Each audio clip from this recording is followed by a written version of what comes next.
This is the Hypothetically Sound podcast, hosted by Alek, Kevin, Randy, and Xavier, a show that explores the maybes, how comes, and what ifs of life. Join in on the unfiltered, raw, and real conversations today. Welcome, everybody, to Hypothetically Sound. Thank you for tuning in again. We appreciate you listening and coming back and listening more. Today, guys, to celebrate the October spirit, the horror, scary feelings of October, I thought it'd be cool if we talk about dreams and nightmares. Mostly the nightmare side. For sure. According to Wikipedia, my favorite source for things, the average person dreams for 2 hours a night for their entire life. But in most cases, people do not remember the dreams they have. But the one thing most people do remember, because it's associated with anxiety, horror, are the nightmares. Now, I personally don't remember a lot of my dreams. I wake up and I'll remember it in the instance, and unless I write it down or tell someone, they're gone within like an hour. Is it the same for you guys? Yeah. Oh, yeah. I don't remember any of them. I don't remember my dreams usually. I'll have a lucid dream every now and again that's not a nightmare. Mm-hmm. But yeah, I don't even really remember even many nightmares, honestly. I wonder what that means. And just they don't impact you like they impact some people.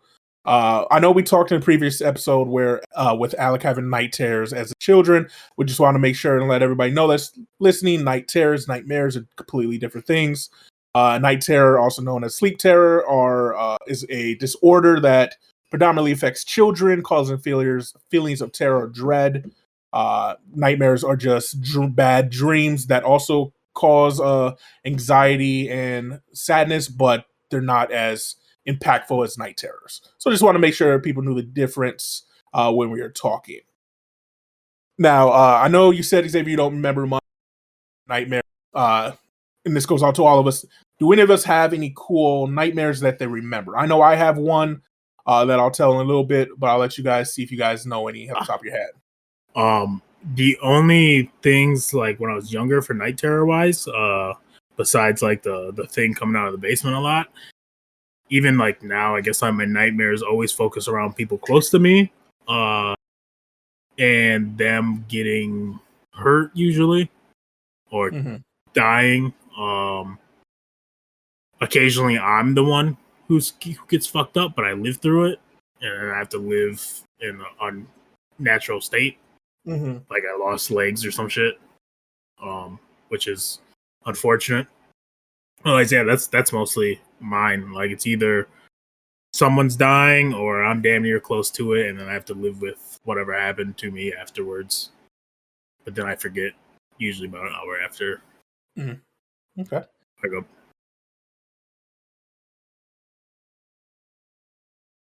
Xavier? Mine are, I'm trying to think really, because like mine are very similar in the fashion of it's always someone close to me being hurt, killed, kidnapped, whatever the case may be.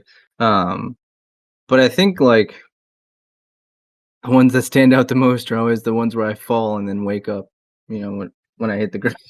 Yeah. Those are the ones I'll never forget, but yeah, I don't really, or maybe it's just like I just don't care to remember or something, but I don't really remember any unless they're just very sad or dreadful, rather. Other than that, yeah. I will occasionally wake up with a tear in my eye, and then I know it was I had a sad dream or some shit going on. I woke up like that before, yeah. But like, and a lot of people are like, oh, you just woke up and your eyes are just weeping or something, but which could be the case. But usually, like, there's been a few times I'm waking up and I like remember the nightmare, and it was like, oh, damn, it made me sad. I was like, made me cry in my sleep. Shit. Yeah, when I was younger and you guys were still young, like 2, 3, most people dreams are associated with REM sleep. So, you're in your deep sleep and your brain's active, but it's not always necessary to have REM sleep to do it. And when I was riding home on the school bus, I would fall asleep a lot. And a lot of times during that time, I would have dreams where I was ended up being left alone. Like something would happen to Alek, and then it would spiral down from there. Even as like a 13-year-old, like something would happen to him, and it would spiral down where I get so angry, I leave my parents, and I'm by myself, and life is just horrible. And I would have those constantly. Like those have went away as I got older. The biggest nightmare that I remember having, and I think I remember having it, and it's so vivid because it was such from a place of anxiety, sadness, and everything. In my transition from going from high school to college, I had a nightmare that revolved around Jason Voorhees. I was part of a group called SOS Players, and it started there. We were just at a rehearsal. I was with like 8 or 9 of my friends, and we were rehearsing, and all of a sudden, like, we hear someone scream. And so we go and check, and it's Jason cut off this person's head. And we're like, what the why is Jason here? Like, this was like Jason was real. And we're like, why the fuck is he here doing this to us? What did we do? And so, like, we trap him and we run away, and like we get in the car, and it's the whole Jason scene where he's walking, he's getting closer, and we eventually escape. And we head to Minneapolis to grandma's house. And we thought, for some reason in the dream or the nightmare, we thought since we crossed the river into Minnesota, we were safe. Like, he couldn't follow us into Minnesota. And so we're going, and we all just moved to Minnesota and move there. We're living our lives. It's like a week later at this point, and I'm at the cookie carton that was across the street from where we lived.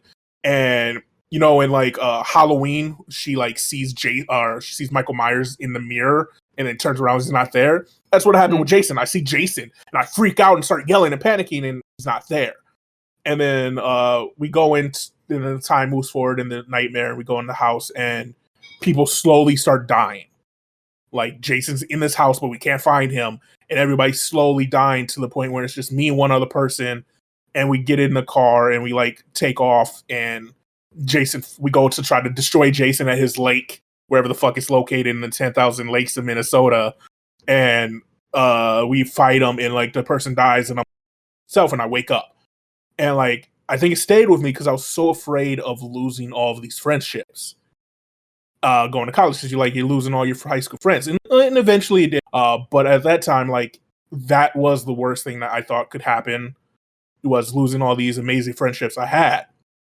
And so I think that's what happens to a lot of people who have nightmares that they remember. It's something that really like you were scared of or traumatically affected you, to that you would be able to hold on.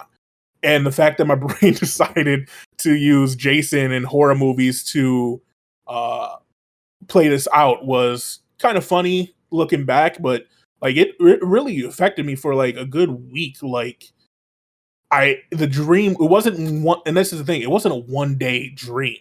It was a nightmare that like continued happening. It was like I watched movie 1, movie 2, 3, 4, 5 for an entire week, where it just kept picking up where it finished off, to the point where, like, by day 4, I didn't want to sleep, because I was like, no, I don't want to go in and see another one of my friends die in my grandma's house. Like, it was weird, and I just didn't like it. No, that's fair. I've never had dreams that started and ended and picked up. That's wild to me. I can only imagine like how that. Woo. Mm-hmm. I've had them a couple times, and I really don't like it, because like I know it's gonna happen, because I wake up and I remember it, and it's like I woke myself up out of the nightmare or the dream because I didn't want to be in it anymore, and so like I forced my brain to like wake up, or I just wake up naturally. Who knows? And it's just like not something I want to be in. And then I go back to sleep, and it's like, oh no, sucker, you're back in this bitch. You ain't escaping today. It's so wild. And it's been a while since it's happened. Like, I don't think I've had a nightmare in the last like 5 to 10 years. I think the last one I had was like maybe early college, sophomore, junior year. Just because my life sucks, so why are my dreams gonna suck too? But yeah. Yeah, I don't think I can. I had a dream. I don't remember it now, but I remember I typed it out to my friends a while ago, like a month ago. I had a dream I did remember for a little bit. That was the last time I remembered my dreams, or I can recall remembering it.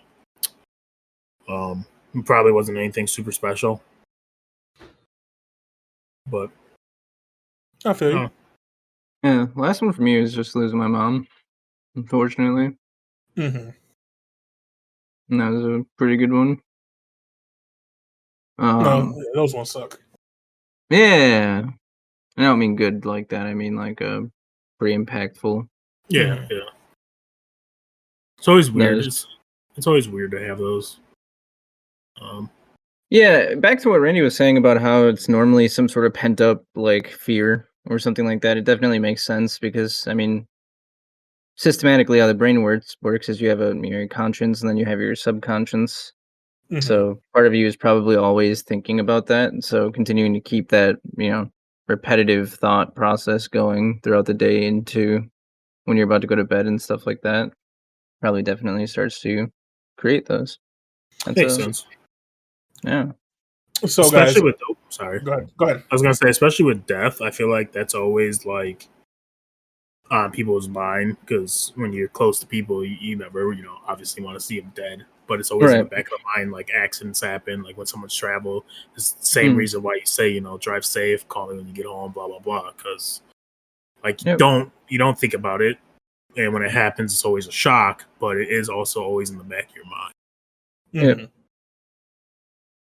So there's a myth, or I don't know what you want to call it, going around about dreams and nightmares. And it's old saying: you die in your dream, you die in real life. Oh man! How do you guys feel about that saying? Sword Art Online. I'm pretty sure I felt like I've died in my dreams before, or like been very very close. Like I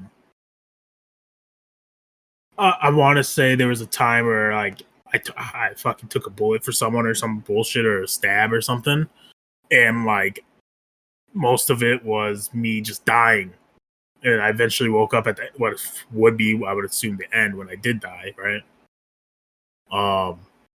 But I've also heard people say they have dreams of like being like a ghost, essentially. So wouldn't that be astral projection? Yeah, wouldn't that be the same thing as like dreaming of dying? You just the aftermath of it. No, I don't think so. Because I don't think with astral projection, it's not like you are under the conscience of being a ghost or being past. You just feel like you are projecting. At least for the concept of that, anyways. Like that's probably why it's never been considered like a dream of death or anything like that. Rather, because it's like it's like saying like your existence in that scenario is there for a whole entirely different reason. Like you're not there to exist as a ghost. You are there to view whatever it is you're viewing. I don't know. It's a really interesting concept. Mm-hmm. But yeah, I think I've heard that before, and I've seen like people like try to like explain it. And one big theory is that like your brain can't comprehend what happens after death because no one knows. So with that, your brain just like wakes up because it can't continue on with that particular thought. But like dreams all happen at the same time, don't they? Like it's just a bunch of like brain activity randomly, right? Mm-hmm. So that one seems a little off too, just because of that. Like, why would that one thing trigger your brain to wake up? Yeah, right. Because I'm sure in some of these scenarios that you don't remember of the 1,000 dreams, you probably die and you probably continue on mm-hmm. in whatever your dream decides to dream. What you think happens after you're gonna die? How people live their lives. No, true. I agree with that. So like my mind is being boggled. I'm like, it's a very interesting topic because like mm-hmm. you don't think about it because it's such a natural thing for a lot of people, and like at some point, even people who don't dream or remember the dreams as much, at some point in their life did have a moment where for a little bit they did, right? Right. And it's just so common that you just don't think about it. But when you start to think about it, it's like a lot of it just doesn't really make sense. Mm. But all of it does at the same time. It's one of those things. Yeah, and like It's just normal. Yeah, That's just a thing. and dreams are a powerful thing. Like it's been something that has boggled the human existence for millennia, centuries, whatever you want to look at. And like we're to the point where people, just like we're gonna have in the future tarot card readings, people interpret dreams for other people. Uh, people analyze dreams and use those for life certainties and life facts. So dreaming and nightmares are very, very cool. Just like it shows you how powerful our brains are. That that we're able to like create movies in our head essentially sleeping when we don't perceive ourselves sleeping, like time flickers in an instant for us. And it's crazy. It's legitly crazy. One thing I did find while doing some research for to end the episode off on dreams and nightmares that I thought was very cool and relates to deja vu and dreams. Now I get deja vu all the time. You can ask like I'll be in the kitchen doing something and I'll be like deja vu. I recall watching this episode while making toast or whatever was happening. But one theory of deja vu attributes the feeling of having previously seen or experienced something to having dreamed about it, a similar situation or place, and forgetting about it until you're in that similar situation. So essentially, this theory is saying that deja vu is a product of you dreaming you doing something and then actually doing it. Now, do you think deja vu in that sense is more of sightseeing, so future sightseeing, or you see something that is just a like possibility of you doing in your life, a scenario that is very possible? I definitely think it's you seeing a scenario that's possible to happen. I mean, you're just taking characteristics of places that are you're familiar with, and applying those to a situation, and then next time you're in that area, you're like, "Hey, wait a second, I remember this," and there you have it. Yeah, I think I agree with Xavier. I think it's your brain having processed thousands and thousands of possibilities, and you just recognize the Simulations, all the simulations. Yeah, if I guess It's all coming together. We're doing it. Now, logically, I agree with you. Like, logically, I agree with both of you. But, like, I believe in psychics and things like that and, like, having foresight. And so, like, because there's deja vu things I have that my brain shouldn't be in a process. If I haven't seen an episode of a TV show or heard a song before and part of my deja vu revolves around that is where I see the foresight shit coming from. Is just like maybe you just got a glimpse into like 3 days into your future. Because it happened, we were watching an anime that I had never watched before. And like I got up while I was playing to like stir meat, and I'm just like, holy shit. Like literally everything that's happening right now, I've done. Like I feel like I've done it, I see it before. So if it is coming from a place of dreams, like it has to be foresight. Like they can't be my brain processed something that it couldn't possibly know and saw into the future. So that's where I see it. But logically, in most cases of deja vu, yeah, it's your brain played a bunch of scenarios at some point, and this was one of the scenarios that played out. Like if you have deja vu while going through the drive-thru and grabbing a bag from someone, even probably just because you're just a really good writer. You foresaw the plot before it even thickened. Here's something that's kind of weird. Your brain can't make up faces, right? Like, it's a theory. Your brain can't make up faces, meaning every face you see in a dream or any nightmare or whatever, like the random faces and stuff, are faces you've seen in real life.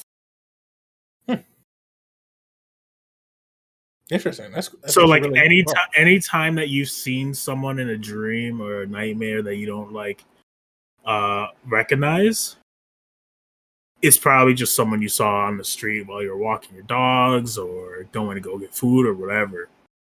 And your brain, for some reason, just stored their image. So statistically, you're saying all That's of us terrifying. have appeared in someone's dream and or sex dream at some point in our life. Wait a second. That's going a little far, but possibly yes. So there's a chance that randomly someone out in the world, man, woman, or in between, has decided that they liked you enough to their brain was like, yep, that's who I want. So congratulations, guys. Someone out there loves you. I already Or know loves it. Hey, there you go. Hey, the good. Leave it on a good not note. me. Not me though. Nah, dude, people like you. It probably just shows up as a nose. Why is this? I feel just like a nose? I feel like people with more prominent features, like people that would be easy for a caricature artist to draw, would appear more often than a more bland-faced individual with like basic features. So congratulations. You probably My appear nose. very often, yeah. They probably hear the sniffling. They're like, oh no, he's coming. He's back. But that also He's means you here. could be someone's killer in their dream. Straight True. up. Hey, Like you could Hey. be someone's reoccurring nightmare as well. it's the nose. Oh no, he's coming. I can hear the sniffles. Not, no axe needed. I'm just pecking on the door. You hear sounds of Nose screaming, sticks through. screaming and a nose blowing in the I background. smell He's you on his in way. there. I can smell you. Yeah, congratulations, man. You're really out here just killing it. Nice, man. Nice. So thank you guys for taking part in this dream and nightmare episode. It was a Yeah, what a fun journey. little episode, from start to Yeah. finish. For the people listening at home, just an update on what's coming here in the future. As I said earlier in the episode, we're going to have an episode about tarot cards and tarot readings. Our fathers, both of our fathers, are going to appear in the episode to talk more about our grandmother's house with Herbie and the evil ghost in the attic. And some other stuff probably. And some other stuff our dad will probably talk about.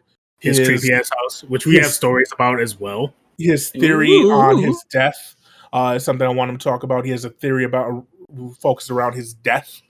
So yeah, there's a lot of things coming. Is that what you mean? Yeah, essentially, it's how there's certain things that he thinks will happen around his death, and if they happen, we should know what to look out for. And so, I'll have him talk about that. It's an interesting story. In theory. So yeah, there's a lot of things coming this October. Again, if you're listening now, once October ends in November, we are taking a short break to record some more episodes, make some new cover art, new things, get everything going. So when we come back in December, we can hit it strong. We appreciate you guys listening to us and kicking it with us. Yeah. Oh yeah. So as always, like, subscribe, comment on whose nose is bigger. So go watch the video. Whose nose is honestly bigger? Okay, I'm really excited to see those results. It's gonna be crazy. Yeah, spitting 100% votes. Whose hair is longer? Spitting. That would be. You put yours back. I think it would be kind of tougher. Yeah, you both put yours back. So this isn't my real hair. Holy shit, Rand just did the fucking movie, pulled it off and shake. Got hair for days, boys. Oh my god. Oh no. Oh, the fucking hair. God, fix it. Stop sitting like that. Fix it. Oh my goodness. That's in my nightmares. That's gonna be in my nightmares for sure. You hear that laugh? He fucking cackled. Oh, he fucking wicked witch of the West me. What the fuck, dude? Hey, what's up, puppy?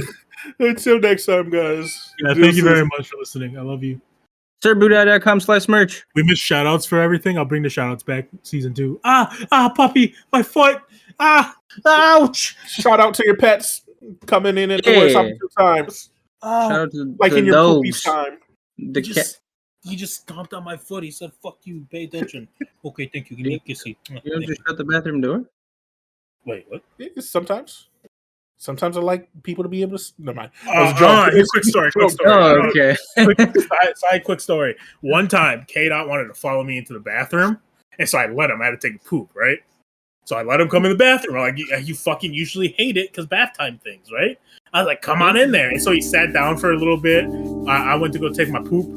I pulled on my pants, sat on the toilet, and all of a sudden he came up and licked my knee. And I was like, nah, everything back up. And I kicked him out. I was like, nah, never again.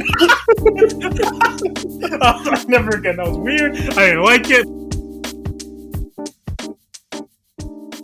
Thank you for listening to Hypothetically Sound. We hope you enjoyed the episode. All episodes can be found at hypotheticallysound.podbean.com, as well as on Apple, Spotify, and Pandora.